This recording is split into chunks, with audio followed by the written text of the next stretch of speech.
Good morning, everyone. I'm Leah Hanson, and I'm the Senior Director of Neuroscience Research at HealthPartners Institute's Neuroscience Research Center. We are excited you've taken some time out of your day to join us, Dr. Frey and Dr. Kashyap. We are ready to share with you some news about our innovative treatment for concussion. We'll be talking a little bit about what is concussion or mild traumatic brain injury, what are its symptoms, and the approach that we discovered to treat it that's unique, a direct nose to brain route. And so with that, we'll go to the next slide, and Dr. Kashyap, will hand it off to you to answer our first question. Thanks, Leah. My name's Bhavani Kashyap. I am a research investigator, work with Dr. Hanson and Dr. Frey here at the Neuroscience Research Center. To start off here, just talking about what is concussion and just giving a brief overview, and what we call traumatic brain injury and what would be concussion. So it affects about 2.5 million people annually. There are a lot of causes. You would see falls, sports injury, car crashes or blast injury or things like that as well. But most of them, I guess, fortunately, are mild, which is about 85%. And it's called a concussion. Only the milder version of the traumatic brain injury is called concussion. The key thing is that many of them recover, but there's something called persistent symptoms that's lasts well beyond the time of injury, and it lasts, in about 18 to about 30% of folks that you would see these persistent symptoms. And what are these persistent symptoms that you would see in these folks? You would see headaches, light sensitivity, noise sensitivity, balance issues, fatigue, increase in their anxiety symptoms or mood symptoms in general, fatigue and ability to concentrate, or cognitive issues as well. What happens with these persistent symptoms is that it limits their ability to work or attend school or doing day-to-day life. So their quality of life is really affected in these folks. But what is unfortunate is that there's really no available treatments that treat the injury itself. What most people you would hear is, hey, I have balance issues, let's get rehab. Or I have anxiety, let's give you an anti-anxiety medication. So it's all the symptom-based treatment, and there's really nothing that treats the injury itself that's available or an FDA-approved currently. So why is it so hard to treat something like a traumatic brain injury or the injury itself or other brain disorders? And the key reason that you would see is something called the blood-brain barrier. Again, blood-brain barrier is very important for us. It's naturally there. It also helps us from, things coming into our brain, all toxic bacteria, things like that. And it's a really good thing. But in this case, for medications that you would maybe take as a pill or an injection, you need a lot more to get past this blood-brain barrier to get it into the brain. So that means that you're giving high doses or causing a lot of side effects because of that. So how do we come around this? Again, naturally occurring, there are spots in your part of your brain where there's no blood-brain barrier, which is where the nose comes into picture. And what Dr. Frey will be talking about, his discovery about how we can bypass this simple blood-brain barrier and a simple method. So I'll pass this along to Dr. Frey here, who'll talk a little bit more about that. Thank you, Bhavani. So you just learned about the blood-brain barrier, and one of the things that we fortunately discovered years ago is that there is a way around the blood-brain barrier. And what we found is that if you deliver drugs, say with a nasal spray, directly into the nasal cavity, which is a non-invasive method of administration, that the drugs can actually go directly to the brain from the nose along the nerves involved in smell without having to enter the bloodstream. And if they don't enter the bloodstream, then they don't have to cross the blood-brain barrier to get to the brain. And also, if the drug doesn't enter the bloodstream, you're not going to get a lot of adverse side effects in other organs like the liver, the kidneys, the heart, and the lungs. So this has two big advantages. One, you can get things into the brain that don't cross the blood-brain barrier. And two, you're likely to have much better safety and much fewer side effects. Next. Now, of course, you would be wondering, well, why are we specifically delivering insulin intranasally to treat Alzheimer's and other brain disorders? And I first want to bring your attention to the pictures on the right side of the screen. The first picture, where you see all the red color, is a brain scan of a normal, healthy adult. And where the red color is where the brain is actively taking up blood sugar or blood glucose and metabolizing it to make energy, because our brain cells need a lot of energy to function normally. What you see on the right is a person who has Alzheimer's, and right away you notice how little red color you see in the brain. That's because people who have Alzheimer's do not take up enough blood sugar and metabolize it to make energy. That means their brain cells are literally starved of energy. So why is it that the brain is not taking up energy? Not taking up blood sugar and producing energy? The main reason is that the hormone insulin is the hormone that is responsible for signaling the cells in our body to take up blood sugar from the bloodstream and break it down inside the cells to produce the energy needed. And there simply is not enough insulin signaling in the brains of people who have Alzheimer's and certain other neurologic disorders, like Parkinson's would be an example. So that's why we are delivering insulin and targeting it into the brain to tell brain cells, you need to take up blood sugar and produce more energy. Next. So what happens when the insulin goes into the brain? One of the things is it goes to key brain regions involved in memory, thinking or cognition, movement, and other important functions. And in those areas, the cells in the brain have receptors for insulin, so they recognize the insulin hormone when it comes in. And when the insulin acts on those receptors, it causes the cells to take up and metabolize sugar and produce the energy that the brain needs. That then can improve functioning of humans. Next. One of the important things about insulin, intranasal insulin, is that it is very safe. When new treatments are developed to get approved by the FDA, they not only have to be able to have some benefit, but they have to be safe. And there are very few medications for brain disorders that are as safe as intranasal insulin. Part of that is because insulin's a natural hormone. It's found in the body already of people. And so it's not some unusual chemical drug that some drug company produced that the body's never seen. It's part of our normal body. Another thing is that the intranasal delivery method means that you're delivering it to the brain where you need it, and you're not altering the blood levels of insulin or of blood sugar glucose.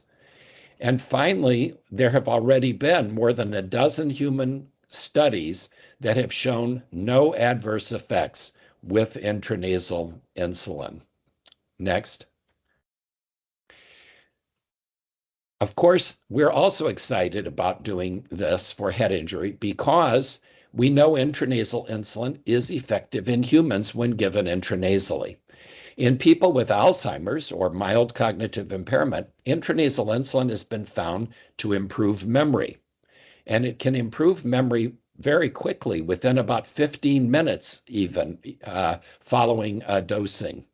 Also, it's been found that the brain, which has gray matter and white matter, that when intranasal insulin is administered to people with Alzheimer's, it reduces white matter degeneration. It protects the white matter. in people older people especially, who have long surgeries under anesthesia and then receive analgesics after surgery, often there is delirium that occurs. Delirium is like confusion. And that's not a good thing because the delirium could last for not just hours, but days or weeks, sometimes even longer.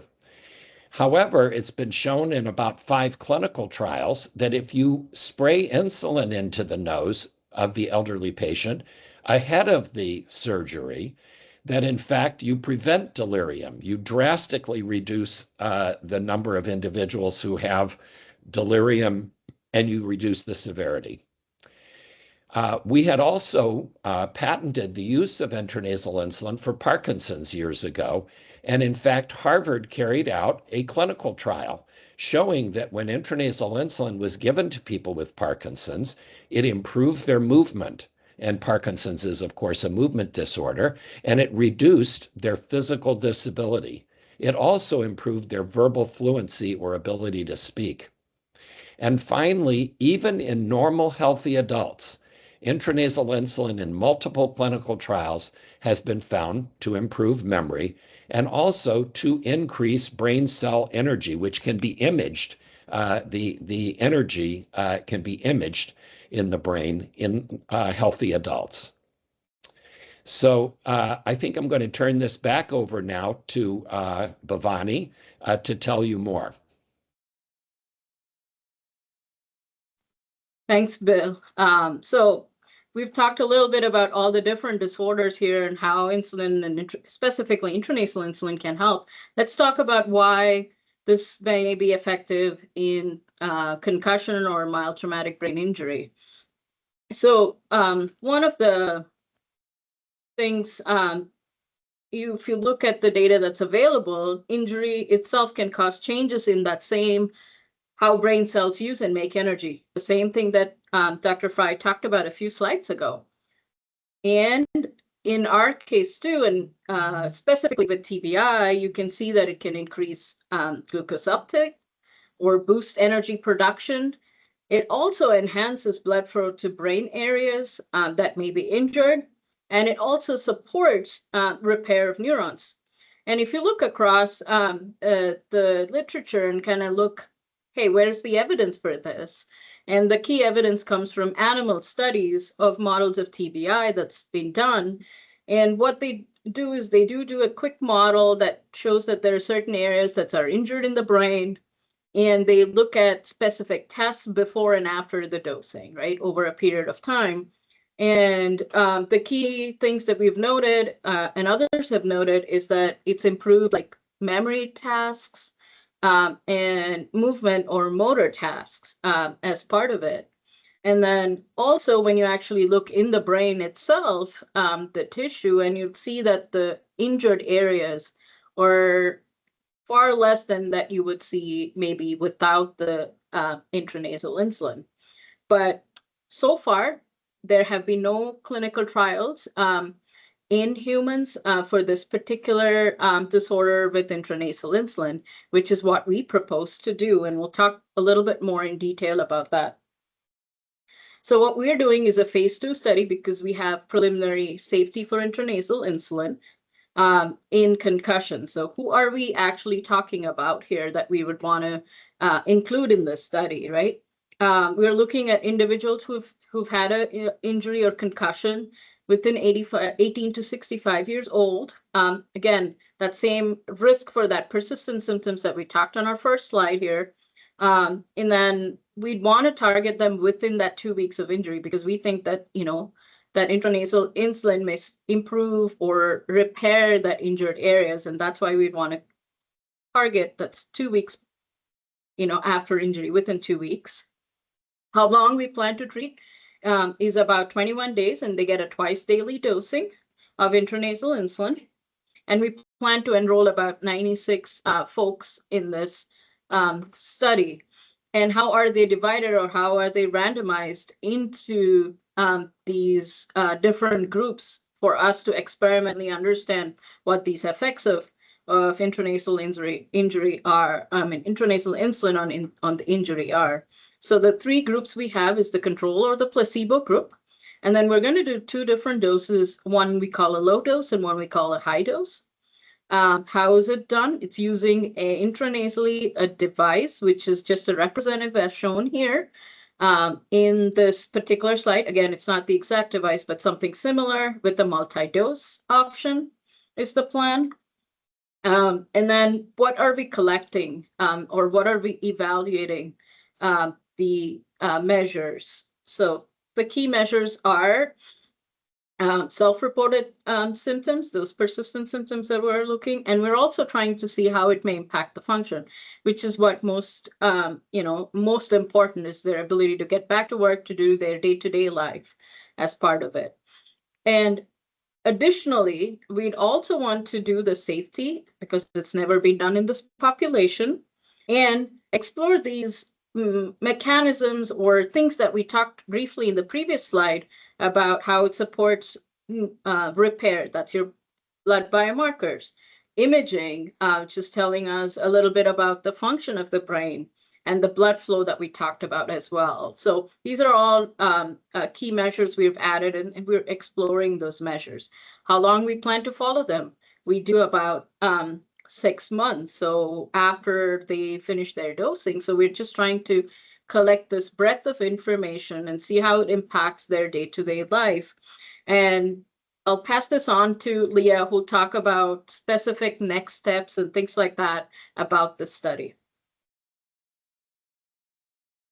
So currently we have a study protocol that's been approved by the Food and Drug Administration, which is our first step. And we are moving towards submission to our local IRB, or our Human Subjects Review Board.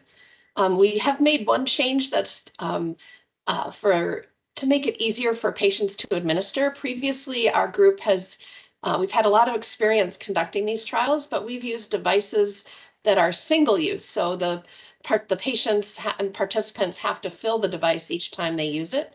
But we found a partner with you saw the picture on the previous slide that is a pre-filled device that will make it easier for our participants to simply spray the insulin in the nose once with breakfast and once with dinner at the end of the day. So currently we're completing some additional testing that the FDA needs in order to approve that new device. We are positioned to start our first patient for recruitment in the 3rd quarter of this year, 2026. On the next slide, I just wanted to share with you what our long-term goal is, that intranasal insulin is stable and these devices can be carried in something like a kit. And our long-term vision is that these kits would be present for our military and our medic packs. They'd be on the sideline of sporting events, so that because it is so safe immediately after a concussion, that people could start treatment twice a day for 21 days and really prevent these symptoms that persist and impact quality of life so negatively, prevent that from happening in the first place. Also in ambulance. So this is really our long-term goal, is to position this into an easy-to-use product. I'll summarize on the last slide. Again, our team is we're internationally known for discovering this direct nose to brain delivery. And we've had experience conducting multiple trials in this area. Our highest priority right now is getting an intranasal insulin product to market and focusing on the treatment of concussion. We're really strongly positioned to do this because of the robust safety data that exists, our experience in that area, and the evidence that insulin has been shown to improve animal models of concussion as well. Now, philanthropy has been really critical in funding this work. This work began 30 years ago, and when Bill first proposed this direct nose to brain delivery, it was I guess mocked and thought it's silly. Like, why would it be so easy? How could this pathway exist? And so our team had difficulty in getting federal funding and external funding to carry this work forward. Fortunately, we were able to partner with our hospital foundation and had supporters in the community that were willing to donate to help us conduct these first studies so that we can be at the point we are today. Over the last couple decades, the funding has expanded beyond philanthropy. We've received state funding, funding from the National Institutes of Health. The Department of Defense is very interested and has funded several studies. Unfortunately, in the current environment, research funding is very hard to get, and philanthropy is now even more critical than ever, and really for us to realize our legacy and to move this into the finish line, and to make this available to patients who have this critical need after concussion. And so I would like to turn it over to Denise, and she could give you an update about our philanthropy. Thank you, Dr. Hanson. My name is Denise Sikora. I'm with the foundation, and I've had the honor of working with these three incredible leaders the past couple of years. And what our role is what Dr. Hanson was talking about, which is finding interested parties to make contributions to support this amazing work that has been taking place throughout the decades now, which is incredible to say. So specifically with this trial, we are fundraising to be able to move this trial through its phase 2 study. Currently, the trial is a $1.5 million budget, and we are a little over 845,000 raised to date, which is incredible. And anyone who has been a supporter in the past or maybe have made a gift to this specific trial, I just want to take a moment and say thank you. It really does mean so much and has huge impact on the work that we are doing, but we're still raising at this point. And so if anyone is interested in having more conversations, we still have about 650,000 left to raise. I would be happy to, or I know Abby will as well, to connect with any of you following this conversation to learn more, have conversations with us, as well as to explore any philanthropic interests that you might have in this space. So please let us know if you have any questions, and I believe Ivy has shared our emails in the chat, so you can connect with us that way.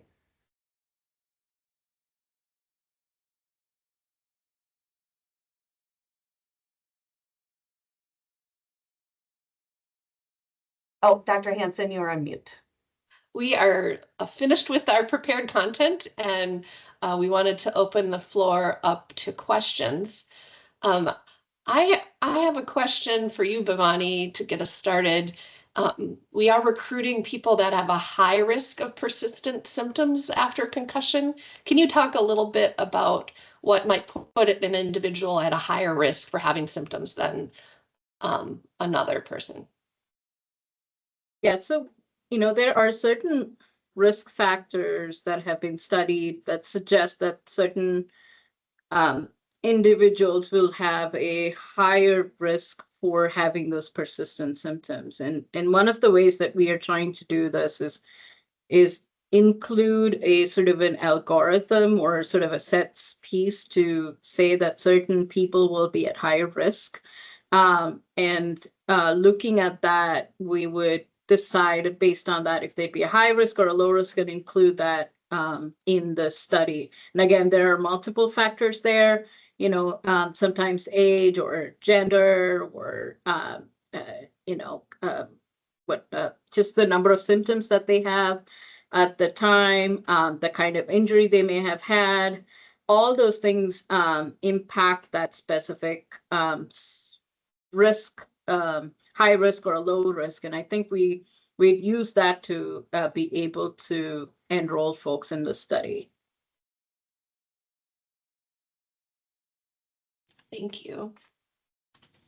Yes, thank you, Dr. Kashyap, and Drs. Frey and Dr. Hanson and Denise for all your wonderful presentation. For those on the call, please enter any questions that you have in the Q&A, and it looks like we have a couple more, if that's okay if I ask you, Drs. Kashyap, Frey, and Hanson. Let me see, I'm just pulling it up here. Well, while I am pulling this up, I do have a quick question for you all. I'm just curious, what other medications that you know of can be administered intranasally? Well, I could respond to that. This is Dr. Frey, and I'm fortunate to be part of Dr. Hanson's research team with Bhavani and others. One of the things we know is that if you look at many brain disorders, whether it's Alzheimer's, Parkinson's, stroke, head injury, or many other kinds of disorders, in addition to there being problems with not having enough energy in the brain cells, we also know that a very common finding is an abnormal accumulation of iron in the brain. Of course, we all need iron in our bodies so we don't become anemic, and iron is needed for a number of functions. But free iron that is not part of hemoglobin and other key proteins can be very damaging. And what we've found in our studies done in animal models of stroke and Parkinson's and Alzheimer's, et cetera, is that if you intranasally administer an iron binding drug called deferoxamine, you get very significant benefit in an improvement in symptoms. And the first time we showed this, I think, was when Dr. Hanson published a paper in animals that had had a stroke. And we saw a real decrease, a 55% decrease in the amount of brain damage. And this is another treatment which we've invented and which we will hopefully be moving into human clinical trials in the future. Of course, there are some intranasal drugs on the market today. For example, for people who have opiate overdose and might die from that opiate overdose because the opiates can depress your ability to breathe, your respiration, and other functions in the brain. Normally, the people, the paramedics and the ambulances will spray the antidote essentially to this, naloxone, into the nose of the patient, and that can save their lives. Also, with people who have depression, there are approved drugs like ketamine, which are given intranasally to treat depression, which of course is a brain disorder. So that's a quick summary. That is fascinating. Thank you so much. It looks like we have a couple other questions here so far. First, Leah, can you speak to the process of getting this patented after trials are over? Absolutely. So HealthPartners does currently own a patent for the treatment of concussion with intranasal insulin. We need to gain evidence of potential benefit, and it's why we're conducting the phase 2 trial. We worked with some consultants that told us that in order to take the next step, we have to have phase 2 evidence, and then partnering with an external company to really move it to the phase 3 is what's needed for commercialization. But this critical step of gaining phase 2 data before we can get an interested party to partner with. And then that would be the next step, is doing this in a phase 3 trial in a larger group of people, and then applying, that company would apply to market and put out the product. Thank you so much. And another question I have here is, if we know of people who might qualify for the study, should they reach out to someone, or are you choosing participants based upon care in the HealthPartners system? I can take that, Leah. Sure. Okay. So at this point, we're still, the plan, of course, is to go through the HealthPartners system since this is an acute injury. But we will explore other options if needed. But at this point, the plan was to go through the HealthPartners system since it's an acute injury and someone who would have to come into the system. Leah, do you want to add anything on that? Yeah, and I'll put in the chat a phone number for our clinical trial coordinators. So if you have any interest in this or other studies, you can always reach out to them as well. Thank you both. Another question I have here is, for older adults who may have experienced delirium due to multiple surgeries, is intranasal insulin an option to explore with their clinician at this time? If so, what are best next steps? I could take that. This is Dr. Frey. I wish that I could say yes, but the problem is that intranasal insulin for treating delirium has not been finally approved by the FDA. So the FDA, if someone were to be in a clinical trial of intranasal insulin in people post-operative delirium, of course, then they would be able to get the treatment. But in general, physicians cannot just prescribe it. Because we need to, that's part of what's going to, the benefit of doing what we're doing here with this concussion trial is that the device, it's a drug device combination. And if we can show that this particular device, and along with intranasal insulin, is safe and effective, that brings us closer to getting the FDA approval for this to be used, not just for concussion, but for Alzheimer's or Parkinson's or delirium. Thank you so much, Dr. Frey. Another question I have here along the lines of persistent mental illness or along in that nature. This may be way out of scope, but have there been any studies with intranasal insulin for symptoms related to more chronic issues with traumatic brain injury, especially chronic and persistent mental illness?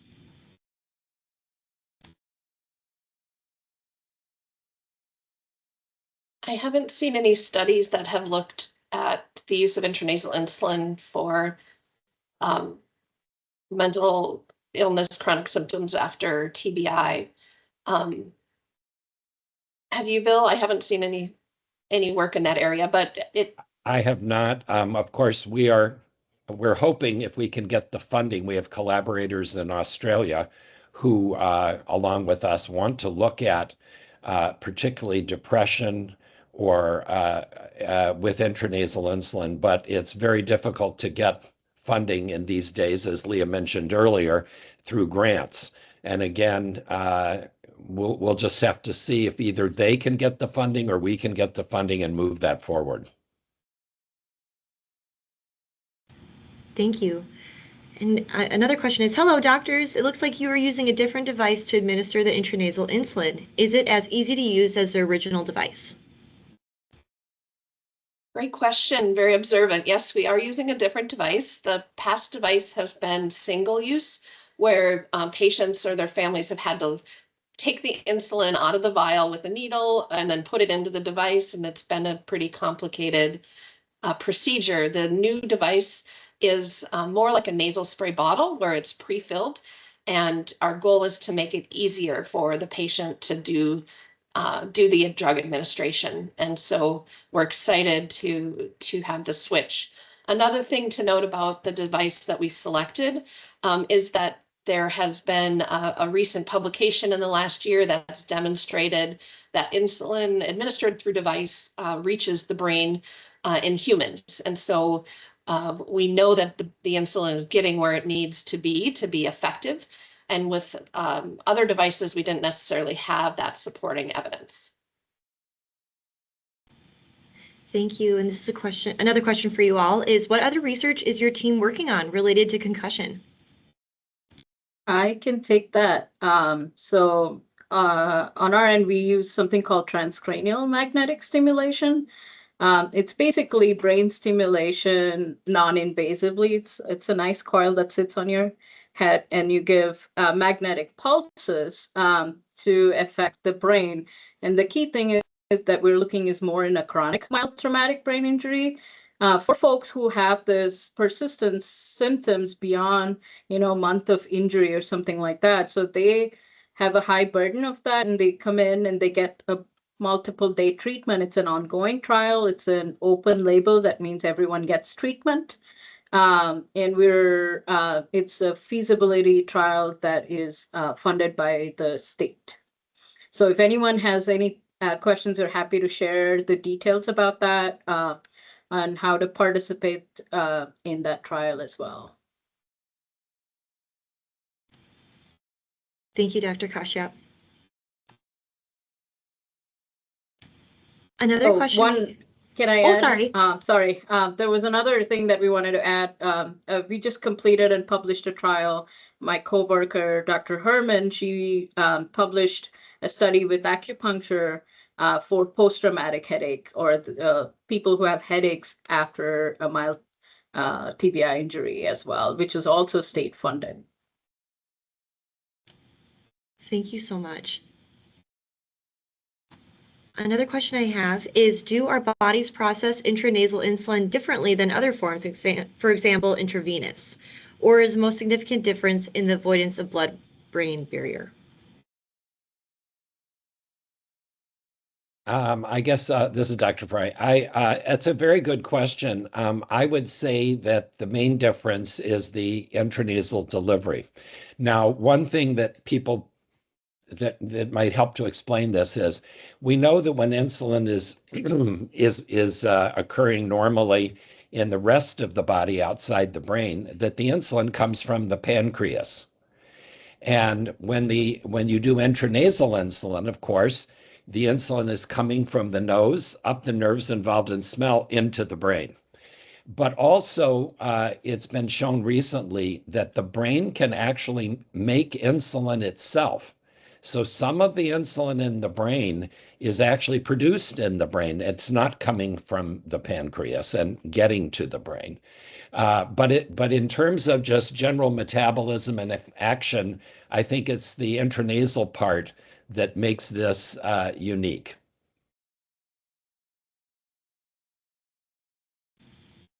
Thank you so much. And Absolutely. Abby, I'm wondering, can I just share a little bit of information about our broader team, unless there's any other questions? Would that be all right? Oh, absolutely, Leah. I think there was another question, but I need to pull it up. So yes, please. Okay, yeah, so we are a group of about 20 scientists that were embedded in the care group, and our area of expertise is neuroscience, which is basically all things brain and spine. We have research focuses in the area of neurodegenerative disease and also neurotrauma. So those cover disorders like Alzheimer's disease, Parkinson's, stroke, traumatic brain injury, like this study on spinal cord injury.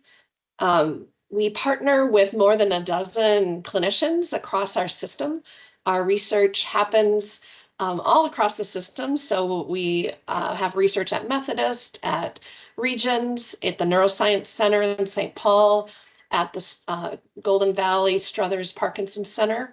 And also we have a Center for Memory and Aging group that focuses on Alzheimer's disease. In the last year, our group at one time, we have probably about 45 active research studies. So we're a really, really busy group. We do a broad range of science. We do basic science, so lab-based. We do clinical trials like this one. Also pharmaceutical-sponsored trials that are developing new medications for treating brain and spine disorders. And then also something called health services research, which looks at how we can take better care of diagnosing and treating our patients with brain disorders. And we do that through use of our electronic health records and our insurance claims system. We had more than, 240 people participated in a neuroscience clinical trial last year. In our group, we published more than 20 papers and contributed to the literature. I think 23 manuscripts were published in 2025. We also do community education talks. We had 9 community education talks related to caregiving for someone with a diagnosis of dementia. So we have a very enthusiastic and well-skilled group with expertise across a lot of different brain sciences, not just with intranasal insulin or treatment of concussion. In addition to what Bhavani mentioned, for our transcranial magnetic stimulation is a focus of our research in addition to intranasal. We also have a strong relationship with our rehab team, and Dr. Herman focuses on neural rehabilitation, looking at the benefits, potential benefits of non-pharmacologic treatments like exercise, acupuncture, for multiple brain and spine disorders. So thank you for letting me give a little more information just about our Neuroscience Research Center at HealthPartners Institute and just the broad range of activities that we're excited to partner with our care group to do. Oh my gosh, of course. Well, at least speaking for myself, I appreciate the thank you, but we should really be thanking you all, Dr. Hanson, Dr. Kashyap, and Dr. Frey, for the amazing work that you and your team are doing. It's fascinating, and we appreciate your time. And do we have time for one more question for the three of you, if that's okay? Sure. Okay, perfect. I just need to get it pulled up here one moment. Okay, so someone had asked, from my pharmacy experience, I know that several types of insulin exist. Which type of insulin are you planning to use in your clinical study? I can answer that. So what we're using is something called regular insulin, and it's either, if you're looking in the pharmacy, you'll probably see trade names such as Novolin R or Humulin. We plan to use the Humulin for this study going forward. It's supposed to act up. Go ahead, Leah. Well, I was just going to say it's pretty obvious, and we haven't talked about it, but when you think of insulin, you normally think of treating diabetes, right? And now we are treating brain disorders with insulin as well. And it's because we're able to target it just to the brain for treating that sort of lack of brain energy or lack of insulin and not enough energy or glucose getting into cells. But there are a lot of different forms of insulin used to treat diabetes.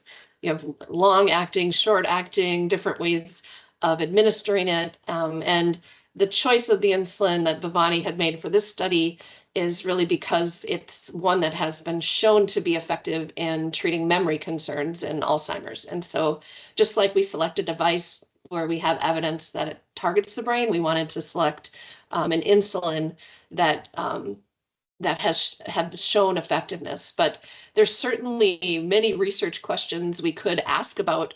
Maybe one insulin would work better for a certain type of brain disorder than another. And there's just a lot of questions we haven't had a chance yet to answer. But I think there'll be a lot of richness in the future in looking into those different types of insulins. Thank you so much. And just for everybody's reference, this presentation is being recorded, and we'll be sending out the recording as soon as it's available. And Drs. Kashyap, Frey, and Hanson, and Denise as well, if there are any questions that get sent our way, whether to Denise or I or what have you, is it okay if we pass them along to you guys?